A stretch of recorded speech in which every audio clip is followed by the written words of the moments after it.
right. What's up, YouTube? It's Neil. Just showing you a little bit about what you can do with the pentatonic. So today, if say you had a progression that was something like what I just was doing, a D major 7 to an A major 7, and you wanted to jam over it using pentatonics like we do in a melodic way, but instead of using just a major pentatonic, you wanted to highlight that major 7 in your chord. How could you do that with the pentatonics? Well, I'm going to show you. But first, if this is the first time to the channel, welcome. If you're anything like me and you're obsessed with improvising on the guitar and understanding the neck in a very intuitive way, then you're in the right place. You might want to subscribe and like and comment. Yeah, so let's get right into it. So the trick, it's not really a trick, but I guess it is. So let's just talk about what we have in our major 7 chords, right? So for the D major 7, we have D, A, C sharp, and then your third, which is F sharp. So usually with the D major, you just have these notes. But we add that C sharp in there, and you get that nice D major sound. Now, you could play over these two chords with the major pentatonic and it's going to sound fine. So let me demonstrate that real quick.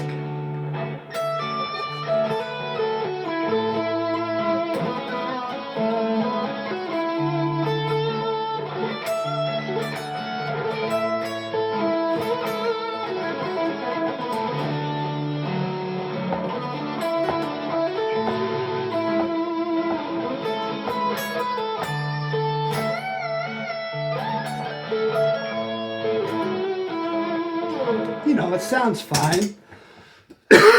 Excuse me, it's allergy season. So that sounds fine. You know, we're not playing a major 7, we're playing a major 6th, adding that 6th note in there, which is kind of cool. But if you add that 7th, you get this sound.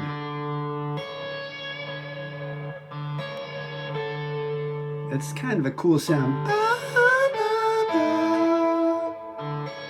And for the A, it would be a G sharp. So if you really want to bring that out in your soloing, it's very simple to do. All right, so if you know your major pentatonics, right? Basically, how a major pentatonics work is this. Say you want to play, let's say, A major pentatonic. If you start the first shape here on the 5th fret,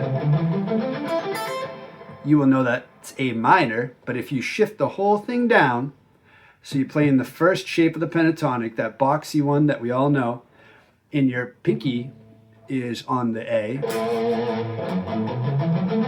Now you're playing the major pentatonic, so that's A major pentatonic.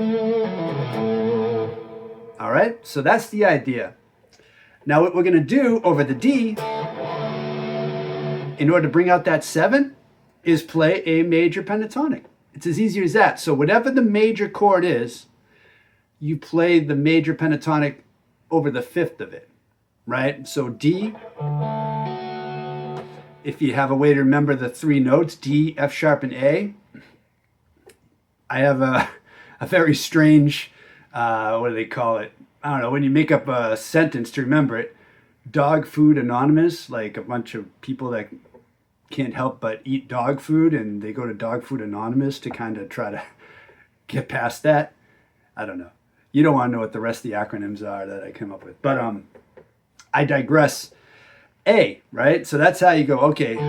Or you could just do your power chord. Here's D and then, okay, A. So you want to play A major pentatonic over it.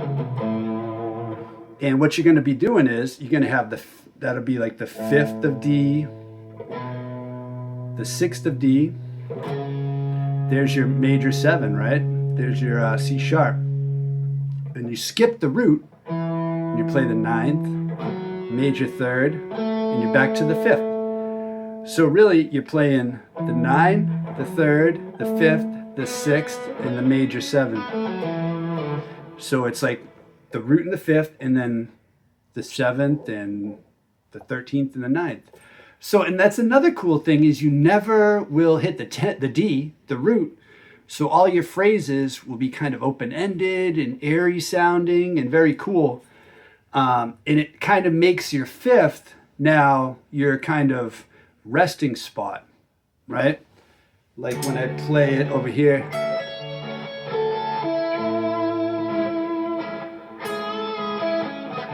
Seventh, 5th, the 7th of A.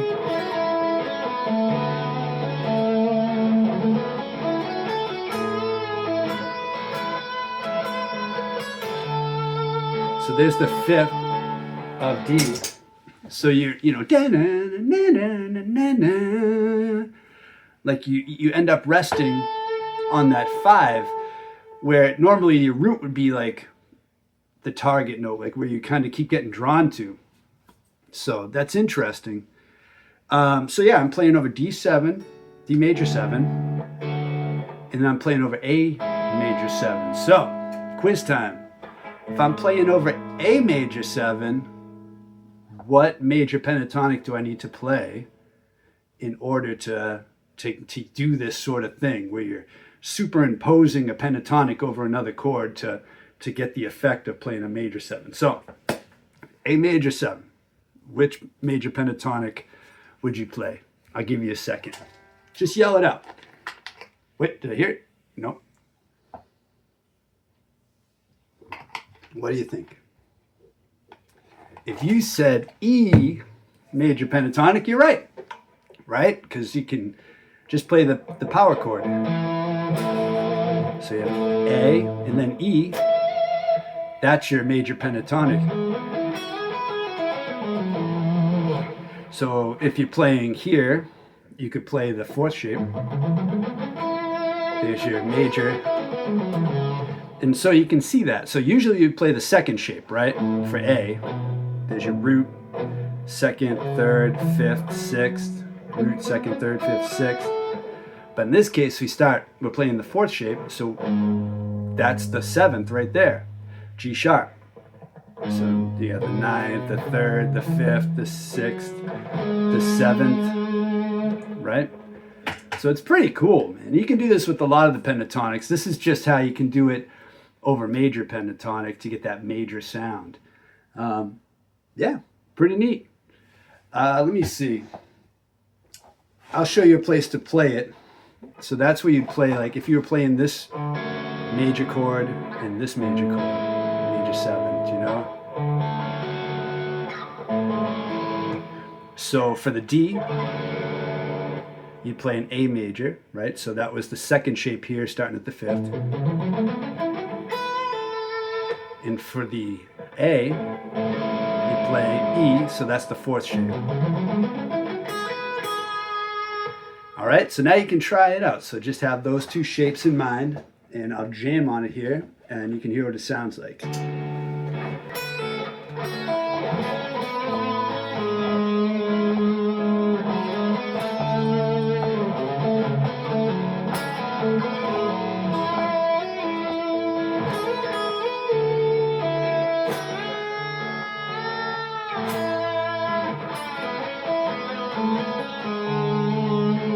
It's the 7th.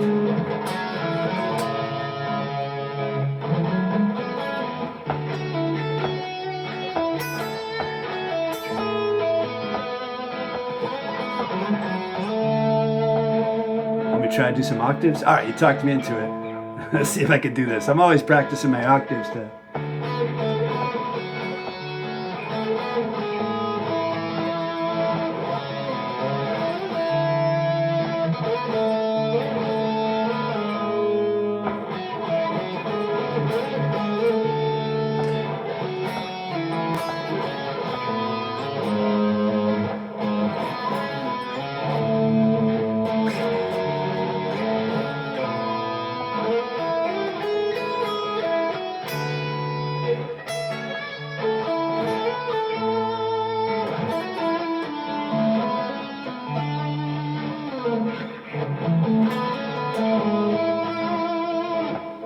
Let's try it up here. A.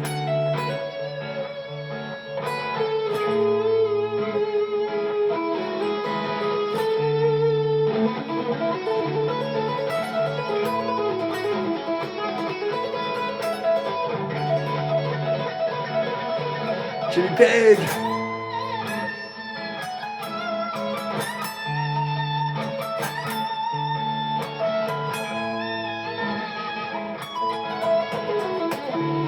So that's the idea.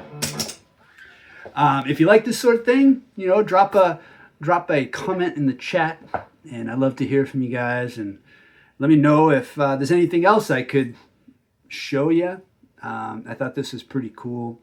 Something doesn't get talked about a lot, or I don't see it anyway. It doesn't come across my feed, so I thought it was useful, and it's something that I'm messing around with. Yeah, you know, if you're into the pentatonics, it's not an ending point. I just want to emphasize that. Kind of the pentatonics, I see them as a framework to keep going after, but it's just a way to kind of see the neck, see the chord changes. That being said, I've been focusing on them for like 14 years, literally, just the pentatonics, and I really haven't gotten bored. I never run out of things to play. I can jam on any progression because I just go chord by chord. I don't have to think ahead. I'm like, what key is this in? Blah, blah, blah. No, it simplifies it. Chord by chord by chord. The only thing that might make it weird is if I start thinking about this stuff, like, oh, it's a seventh chord. I should probably play that other thing. And that's something I'm working on because I like the sound of it. So I'm really trying to get that into my brain and be able to see it on the fretboard and stuff like that. So, yeah, I have a free course on the pentatonics. If you don't know all 5 shapes, that's online. Very cool course. I think it's it's the best one out there on the pentatonics and learning the 5 shapes. There, I said it. I stand by it. And if you don't like it, you get your money back. Oh, wait, it's free. All right. So anyway, you can find that link down below, and all my other courses are on the website. And yeah, keep on picking, and I'll talk to you later. All right, take care. Bye-bye.